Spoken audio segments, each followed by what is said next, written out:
As predicted, the rain started here in Abbotsford overnight, and we have continued to receive heavy rain throughout the day.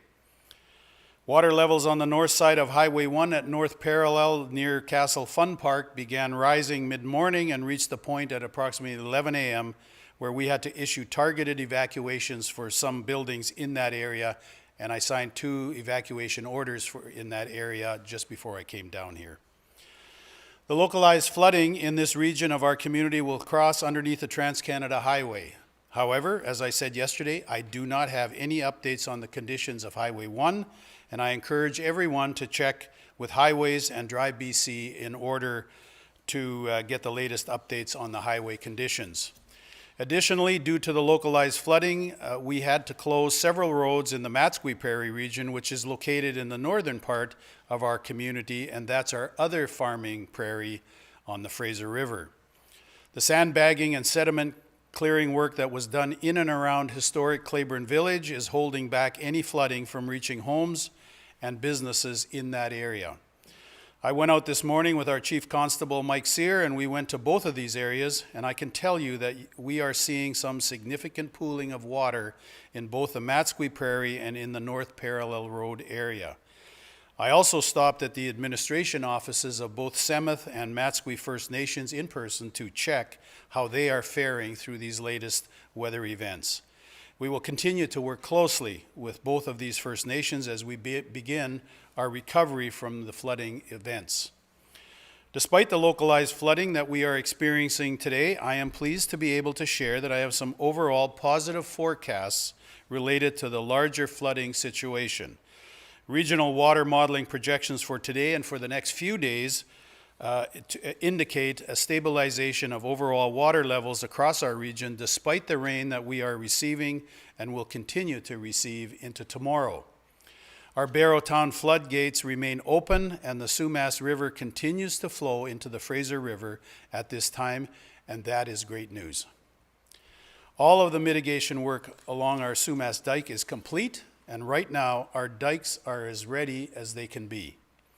We now have patrols operating overnight along the dikes to monitor conditions so that we can keep apprised of any change in conditions as soon as they occur. Overall, we have seen the water levels in the Sumas Prairie Lake bottom drop by approximately 6 inches in the last 24 hours. Further, projections from Whatcom County indicate that at this time, they are not expecting the Nooksack River to overflow its banks today or in the next few days. However, the situation remains fluid and there is still some uncertainty, and we will be monitoring this situation very closely. Currently, water levels are continuing to abate in Huntington Village area as the floodwaters we received yesterday drain into the Sumas River and then out through the floodgates into the Fraser River. The mayor of Sumas has also confirmed this morning that water levels on their side of the border is dropping today. The sandbag berm that the Canadian Armed Forces built along the railway at the border will help to ensure that any additional water or residual water does not find its way into this area should conditions change. Again, I want to reiterate to all of our residents that I am confident that we have done all that we can do to keep our community safe as we go through this final weather event for this week anyway. Turning to our recovery efforts, the rapid damage assessments of properties being conducted by Task Force 1 have continued over the past few days, although their efforts have been somewhat hampered by the flooding yesterday. This work will continue, and we expect to have updates on our return to home plans for everyone in the coming days. Again, as we continue to move toward recovery, our long-term focus in partnership with the provincial and federal governments will continue to be on how we are going to rebuild our critical infrastructure to ensure we do not experience another event of this magnitude or worse. The support of both the province and the federal governments for the vital upgrades we need to see completed will make the difference between us potentially dealing with another mass flooding event in the future that impacts our farmers and shuts down our key transportation corridors.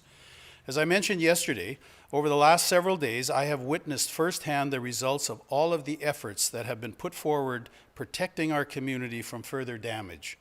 This is the result of the tireless work of our city staff, our first responders, contractors, the Canadian Armed Forces, as well as numerous volunteers who have assisted with sandbagging and other mitigation efforts.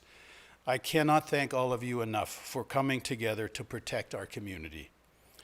Yesterday, the city manager and I met with council, and I would also like to acknowledge them for their ongoing and unanimous support through this event. As always, we continue to keep you informed of changes and updates in the water levels through our daily updates, as well as the City of Abbotsford website and social media channels. That is my update for you today, and I will take any questions.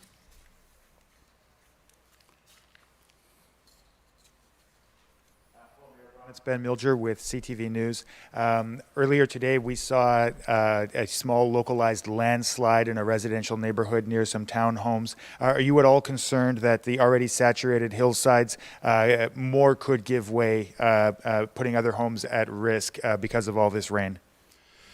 I'm aware of one. I don't really, I don't get down to that level of detail. Our staff would be looking at that. I did go through Straighton down to get into the backside of Claiborne Village, and I did see that there was a number of places where we've lost part of that road, and so it is blocked off to traffic, but we have some significant repairs to do there as well. So with this amount of rain, I've never seen this amount of rain in such a short period of time. So I would not be surprised if we will have isolated small slides in certain places where we have houses on steep slopes.